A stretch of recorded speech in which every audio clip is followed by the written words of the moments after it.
Today we're taking a look at the newest hero in Honkai Star Rail, Acheron, building her, showcasing her, doing a couple comparisons. She is apparently like far away the best DPS now, at least according to chat. Some of them were saying she's like doing 900k overworld, which I think without some major food buffs slash stat tweaking is kind of still impossible. One thing I did notice about her is that if you look up there, she actually has a red background as opposed to everyone else's black background. At first I thought this was some sort of significance, like the turn of the old to the new overpowered heroes, but I'm pretty sure that's just her red umbrella behind her. Anyway, as always, we got to start with leveling her up. We did prepare a lot in advance. We might have a little bit of farming to do, but shouldn't be too much. We should be more or less good on trace mats, but yeah, these. Yes, indeed, we need 7 runs, but I will keep that short. And there we go, that should do it. The cool thing about her umbrella is that she's really easy to spot in my list. And there is her final star. We are going to get her to 80 as well. Let's go ahead and move on to traces. Nothing super special about her basic attack, but with her signature light cone, her basic can also apply a debuff. So it could be slightly more important in that case, but we're just gonna get it up to, 3 or 4, how we usually do. Her skill though, I think is much more important. She gains a stack of Slash Dream. She needs 9 stacks to do her ultimate. She will also debuff the enemy with Crimson Knot, which will deal lightning damage to the target as well as a smaller amount to the adjacent targets. I think it's important to understand her talent before diving into the ultimate. But like I said earlier, when Slash Dream reaches 9 points, the ultimate can be activated. During the ultimate, the toughness meter will be reduced regardless of their weaknesses. Also, all type resistance will be decreased until the end of the ultimate. So basically the first part of her talent is a buff to her ultimate. The second part is mostly about Crimson Knots. To somewhat simplify it, anytime a debuff is applied to an enemy, regardless of how they get that debuff, not only will Acheron get a point of Slash Dream, but it will also inflict a stack of Crimson Knot. Per ability used, you can only gain 1 stack of Slash Dream and inflict 1 stack of Crimson Knot. So for example, if you use Pella's ultimate and def down 3 enemies, it's still only going to give you 1 stack of Crimson Knot and 1 stack of Slash Dream. Raising her ultimate essentially just increases the all-type res. I do think it's important, but it only goes up 1% per level, so it wouldn't be my highest priority, to be honest. Now her ultimate, what I would definitely consider to be the core of her kit. It is essentially 4 different attacks, the first 3 being called Rain Blade. You can actually choose your target for these, and they are mostly single target, but if the target you choose has at least 3 Crimson Knot stacks on them, damage will spread out to all enemies with the damage multiplier being increased depending on how many Crimson Knot stacks. So basically, when you're doing ultimate, make sure to target the one with the most Crimson Knot stacks. And her final hit is a true AoE attack hitting all enemies, and if you do have some Crimson Knots left, they will be wiped away. I do feel like her ultimate is the most important by a lot. So I think for us, we're gonna get that to 8. We'll probably come back to skill. I think this can do some solid damage as well, but let's check out those bonus abilities first. Her first bonus ability is mainly a start of battle thing. She will start with 5 points of Slash Dream and will apply 5 stacks of Crimson Knot. There is another thing with this bonus ability though. As we learned earlier, you need 9 stacks of Slash Dream to do her ultimate. With her bonus ability, any Slash Dream stacks you get past 9 will turn into Quadrivalent Ascendance stacks. This will basically allow her to hold 3 stacks of Slash Dream in reserve. In case you want to get a special buff before doing her ultimate, you're not really wasting those stacks of Slash Dream. Her next bonus ability, the Abyss, I actually do want to do a bit of testing on, but basically when there are 1 or 2 Nihility characters other than Acheron, the damage from all of her abilities will be increased to 115 or 160% of the original damage. We'll get into team building in a second, but the question is, do you force 2 other Nihilities in the team just for this bonus, or do you sacrifice that 45% difference to build a possibly better team? Her final bonus ability massively buffs herself, basically while doing ultimate, and these first 3 attacks, the Rain Blades. If they are hitting targets that have Crimson Knots on them, her damage will be increased by 30%, stacking up to 3 times and lasting for 3 turns. This also buffs her final hit, dealing 6 extra hits of damage to random enemies. Very insane sounding bonus ability there. The stat bonuses are purely offensive, only attack, crit damage, and lightning damage boost. And yeah, sure, we'll just get this up to 8 as well. So this would typically be God mode standards as far as traces, but again, I think when it comes to Star Rail, we're mainly just looking at her free to play capabilities, so, E0, S0. Taking a look at Eidolons, I think E1 is fine. It is effectively 18% crit rate. Nothing extraordinary, but makes her a bit easier to build. E2 is absolutely insane though. Shadow. Not only does it reduce the nihility requirement, needing only one other besides Acheron for her max bonus ability, but she'll also gain a Slash Dream and inflict a Crimson Knot at the beginning of her turn every turn. E4 to me does sound incredibly weak. The enemies will take 8% increased ultimate damage. I do assume this is different from, say, Inert Salsado's 15% ultimate damage increase. I would consider this almost like an ultimate damage defense down. Whether that actually does more or not, I'm not sure. It's just 8% is pretty low for E4. Honestly, even E6 doesn't sound that broken. The all-type res pin on her ultimate basically doubles. I think it is 20% max. It also transforms her basic and skill into doing ultimate damage, and these attacks can reduce the toughness regardless of weakness types. So she almost becomes a true like all element character at this point. Even so, I don't think it's that big of a deal. I guess like Inert Salsado would be even better. Literally everything is considered ultimate damage at that point, and I guess it would make E4 a little better. But yeah, honestly, I don't see any value at all going past E2. Having actually played with her at the time of recording though, I don't think she needs E2 or E1. She is perfectly capable at E0, S0, actually. Granted, I am mostly using 5-star support, so your mileage may vary if you don't have the same units I do. At the same time though, I do see value in E2, even if she doesn't need it. Since she is now what I would consider the strongest DPS in the game, E2 would make it so she's the strongest DPS for longer, potentially, depending on how far they want to go with the power creep. But yeah, those are my thoughts on Eidolons. As far as FTP light cones, in this case, I feel like the best one would be Good Night and Sleep Well. It's just a good old 72% damage increase, as long as you're hitting a target that has 3 debuffs on them, which in her team, she will be most likely doing that all the time anyway. So we're gonna go ahead and give that to her. Good Night and Sleep Well is currently on banner as well, so shouldn't be too hard to pick one up. Lastly, we have the Relic build. Unfortunately, I can't give her the set I actually want to give her because I haven't gotten around to farming it yet. But basically this one, Pioneer Diver of Dead Waters, it's the newest set we have. 12% damage increase from the 2-piece, and then we get up to 8 crit rate and 24 crit damage on the 4-piece set. We might be able to throw a decent set together for her for God mode. We will see. Of course, the OG lightning set would be fine, you know, 10 lightning damage, 20 attack. That's what I would go with, but again, I haven't farmed that set too much. So we're going to mostly go broken set for now, maybe 2-piece lightning, 2-piece attack. And I think that would give us overall better stats. For Lincoln Ball, we actually did get a new sim universe. So let's take a look and see if either of them would be good for her. Okay, wow. The Sigonia set is like a pure fiction set. You can get up to 40% crit damage, but you need to defeat 10 enemies for it. Okay, I remember this one. I was a little confused about it because I'm like, when do you take more than one of the same path in a team? But obviously with Acheron, that's literally baked into her kit. So we would get 12 crit rate, 12 attack. Since we haven't farmed them yet, I'm just gonna go good old Inert Salsado. Honestly, don't think the new set is even that much better. It's basically just 4% less crit rate. And instead of the 12% attack, we get a 15% ultimate buff. So honestly, it would mostly come down to substats in my opinion. I do have a couple of good inert pieces like this attack with, you know, 9 crit rate, 12 crit damage. I unfortunately only have 3 different lightning orbs. None of them that great, but we do have this one with almost 20 attack and 2.5 crit rate. Anyway, we finished building her decently, I would say. We're just going to attack 2 speed because I didn't even have enough decent electric pieces to give her a 2-piece lightning damage bonus here. And the speed set was mainly just because I have some good hackerspace pieces, and in general, I like to have my units above 134 speed. Of course, if we wanted to just get some cool numbers for a screenshot or something, we'd give her attack boots and not even care about her crit rate, just, you know, take a screenshot when she actually does crit eventually.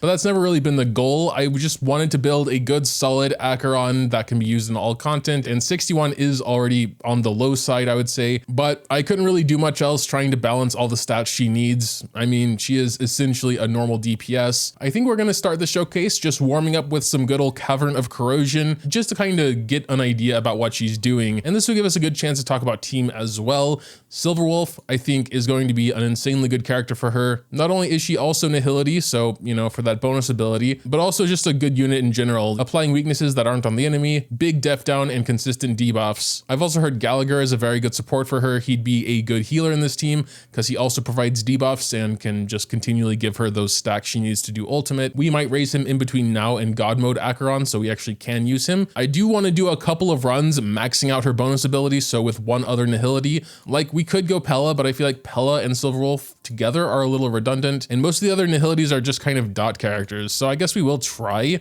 Pella and Silverwolf together, and we are gonna actually throw Fushuan in there. This could be any other healer. We will go ahead and blast though.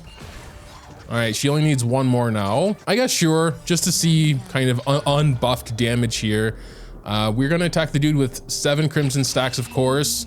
So we got like a 47 there. The total damage up there actually adds on. It looks like everyone's pretty much dead already though.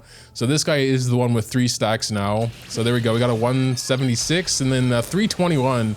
Okay, 321 total damage. That is actually more than I was expecting. We can actually do Silverwolf's ultimate now. And I assume this will also give us, yes, indeed, another stack there. Can do Pella's as well. This will unfortunately only also give us 1 stack, even though we're hitting 5 enemies. That's just how it is though. All right, we can reapply the def down and that actually should give us enough to do ultimate now. Yes, indeed. Should we just go for it? Yeah, sure. The dude has like, yeah, 9 stacks of crimson on him, so we should be able to max out her bonus ability there as well.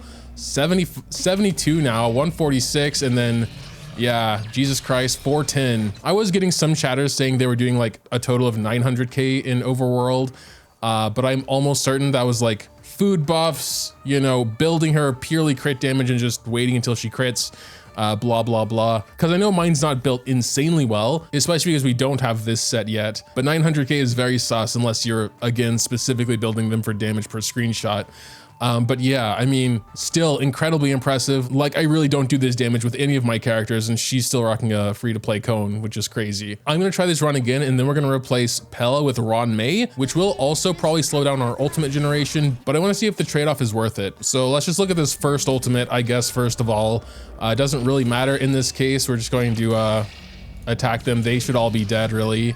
Yeah, this one's only a 272, but we didn't really have many debuffs on the enemy at that point. Unfortunately, this ultimate's going to be against like a single target, so it's of course going to be a little bit less impressive here. But honestly, not even that much different. So the second one is still a little over 300k. I want to see if we just notice like a big difference one way or the other, literally just by swapping Pella with Ron May, seeing how much that second bonus ability is actually doing for us versus what Ron May provides also against Pella's def down. So we are ready to do her first ultimate here. Again, it's just on the first wave, so not sure how representative this is, but here we go. So we got a 58 there. I think that is slightly higher than the first one usually. We'll see here.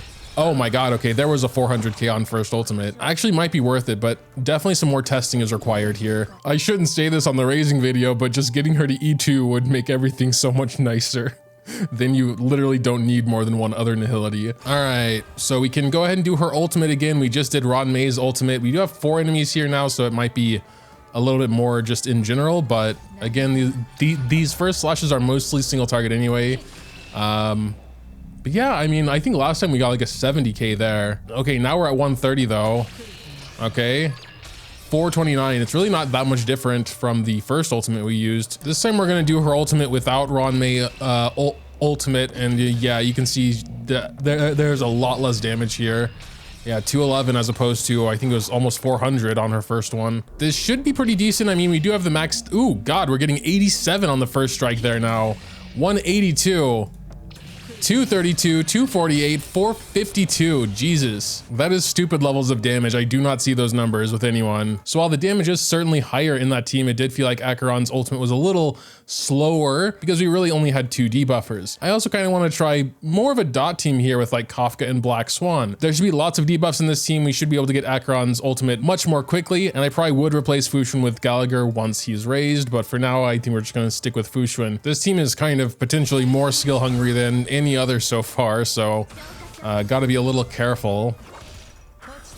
Oh, and also Kafka's follow-up attack. Not really any actual damage debuffs in this team, so I guess we're probably just gonna go ahead. Dude does have 9 crimson stacks, so oh, interesting. That's actually still good damage. 365. That is quite surprising. Okay, I would be curious to see the single target damage, but yeah, it's obvious she is getting her ultimate much faster now. Like, mate, oh, he's dead. Okay, all right, this is a completely fresh wave now. Back at the boss. So let's see here. I assume it'll be, yeah, pretty similar still, about 300k. I feel like that team is definitely faster than any other one though I've used. Like I'm saying, I think her ultimate damage can be higher in a different team, but I don't think that's the only thing that matters. Oh no, I totally forgot Cavern of Corrosion has like special buffs on it. I've always just totally ignored these special mechanisms, honestly, because Cavern of Corrosion was never that difficult. But I guess when we're specifically looking at damage, that would have been important. Honestly, when I was first reading her kit, I kind of figured the infliction of the Crimson Knot on her talent would count as a debuff and actually give her 2 stacks of Slash Dream because she gets 1 by default with her skill, but I haven't seen that happen yet. That makes me think her signature card is going to be even better than I originally thought, since she could potentially get 2 stacks with her skill, or still 2 stacks by doing her basic attack and having Kafka follow up. We're not really going to use it for the showcase, but I do want to test my theory real quick. So we're going to give it to her temporarily, and I just want to see if it works like that. So we're currently missing 3 stacks. We're going to start with her blast and see if we get 2 here. There's 1, yes, and then there's the second one there as well. That definitely didn't happen before. Yeah, you see, every time Kafka follows up, we get another point. That can only happen once per Kafka's turn, so it won't happen here, but even just doing basic attack, we should get another stack here. Let's see. Yes, indeed, because of Mirage Fizzle. I have no idea what they were thinking releasing such a broken character though, dude. Like, she literally puts every other DPS to shame. I mean, of course, because of my chatters, I did go in with high expectations, and I was very skeptical about 900k damage, but I guess if you build her like that, you know, just crit damage, attack, and food buffs in Overworld, I would say it's, yeah, probably possible. Anyway, we are gonna be trying the new World 9 of Sim Universe. I actually do kind of want to stick to the dot team. Her burst isn't as impressive in this team, but we can do it so much more often, and I think that's more important. Oh boy, path. I have no idea. I still haven't unlocked the ultimate path yet, so I mean, since we are taking a dot team, let's go Nihility. God, all these Kyrios suck, especially this one with Acheron in our team is completely useless. Speaking of which, boy, do I want to try that. Goodbye. Oh yeah, of course, we have to pick the blessing as well. That's so funny, dude. We are getting completely railed on actual blessing selections though. Like, they're all pretty horrible. Literally spending more time reading blessings than actually fighting anything. We will go ahead and use her ability here as well, because I think it does like do some extra debuff or whatever. Does this count? Will we get a stack here from this? Yes, we will. Okay, cool. This guy is guarded by something. I don't know if we can't do damage to him right now. I mean, it still has a shield. Maybe we have to weakness break it. This should be a little bit better here. So we're gonna go ahead and do her ultimate now. Dude's not shielded anymore. Yep, now we're getting some decent damage there. 238 single target. We don't really have any good buffs yet, so yeah, basically base damage. She's not really a dot character though, so I feel like I'm just more buffing Black Swan and Kafka. We've made to the second elite quite quickly, I should say. Sure, we'll go ahead and do this first. I don't think we're at those 3 overflow stacks yet. And then we can go ahead and do this as well. We only have 2 enemies here, but it's fine. Still, you know, very solid damage. Again, like, none of the cards we're getting actually increases her damage. Maybe the dots we're doing, but really nothing else. So yeah, we've made it to the end. We have 15 blessings, 9 of them being Nihility.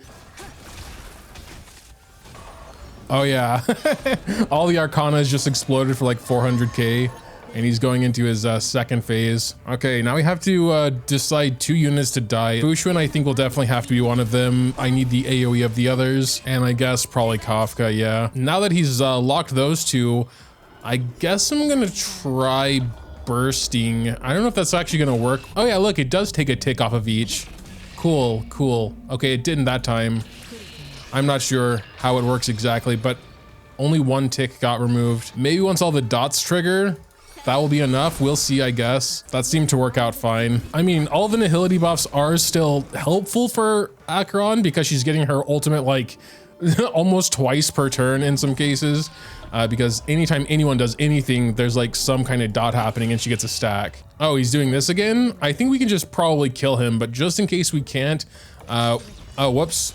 Acheron's gonna die now if we can't just kill him, but I think we can. Her burst really isn't doing that much, especially now because I think he has some kind of res, but yeah, he's gone. Okay. I haven't gotten any really good relics, by the way. I would say something if I did. Oh, there's another Herda. Okay, cool. And we got all the first time clear rewards. Anything good here? I mean, a quantum damage with attack, crit damage, and break effect, not bad. Besides that, no, not really. But yeah, I mean, what can I say? I know I wasn't like freaking out or anything during this video because I kind of went in already knowing what to expect. From what I can tell right now, she is far and away the best DPS, period. I honestly don't even feel like Eidolons or even her signature light cones that necessary. Those things obviously will make her better, but like, does she need to be better? What kind of content are they about to drop to counter this monster, you know? I guess we'll have to wait and see.